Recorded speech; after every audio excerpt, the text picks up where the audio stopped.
Joining me now, two people who know the Bushes very well. MSNBC political analyst and former White House Chief of Staff Andrew Card, who served in both Bush administrations, and NBC News contributor Jon Meacham, presidential historian and author of Destiny and Hope, The American Odyssey of George Herbert Walker Bush. Gentlemen, it's really a pleasure to have you both on set. And Jon, let me start with you, because we are fortunate enough to have a member of the Bush family as part of our family, Jenna Bush Hager, who reflected a little bit and shared some stories this morning on the Today Show in a piece that ran. I want to play a little piece of it for you. I'll always treasure the special days like this one, spent with my grandfather in Kennebunkport, when my own baby girl Mila got to spend time with Gampy. There you go. When you walk through a cloud, hold your head up high. Don't be afraid. When you see a baby that's just starting their life, like that one, what would you say are the most important things that you've learned over your life? I know that's a pretty big question, but... Be true to yourself. To thine own self be true. It's moving, Jon. To thine own self be true. He absolutely was. He embodied the Greek idea that character is destiny.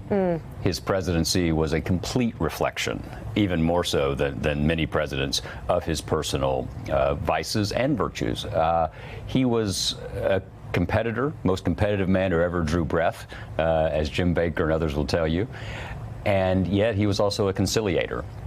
He fought hard in the arena to win ultimate power in order, as he wrote and prayed in a prayer that he wrote, and he opened his inaugural address with it, hand wrote it out, that his central prayer was to use power to help people, and that the purpose of power was not to make a great show in the world or a name, which is the embodiment, I think, of this man who was born in an upstairs bedroom in a sort of a dark Victorian house in Milton, Massachusetts, grew up in Greenwich.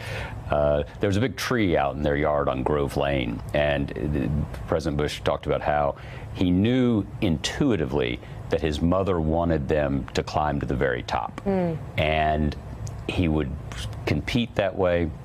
And then one of the iconic stories from his youth is when he was at Andover, a guy named Gelb was being bullied. He was being pressed up. Bruce Gelb, being pressed against a wall by a couch. And he was a little guy. And he heard all of a sudden this voice say, "Leave the kid alone." And they ran off, and Gelb asked somebody, "Who was that?"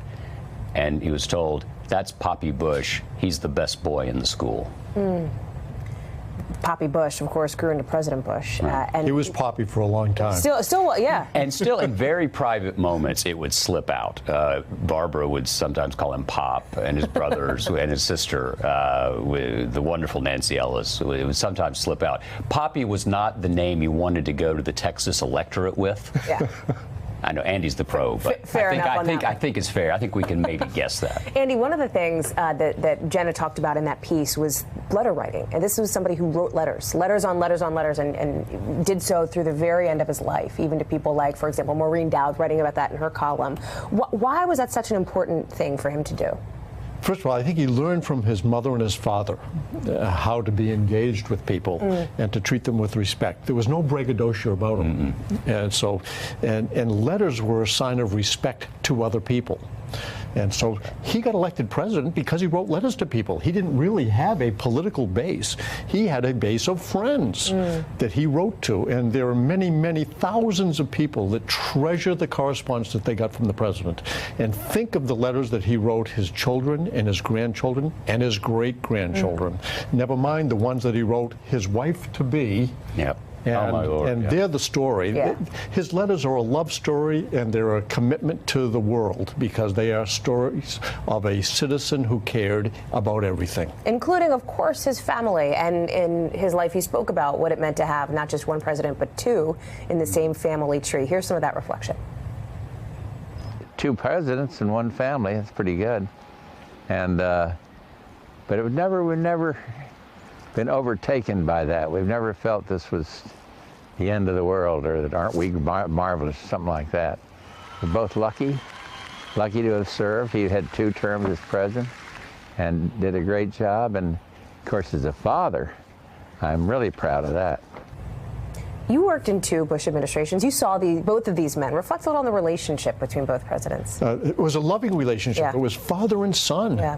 And people, when I was serving as chief of staff to President George W. Bush, people wondered if his dad was calling to weigh in. No, his dad was calling as a dad. And there was great empathy because of the job that the president had. I did that job too, but you're doing the job and you know more than I do. Thank you for checking out our YouTube channel.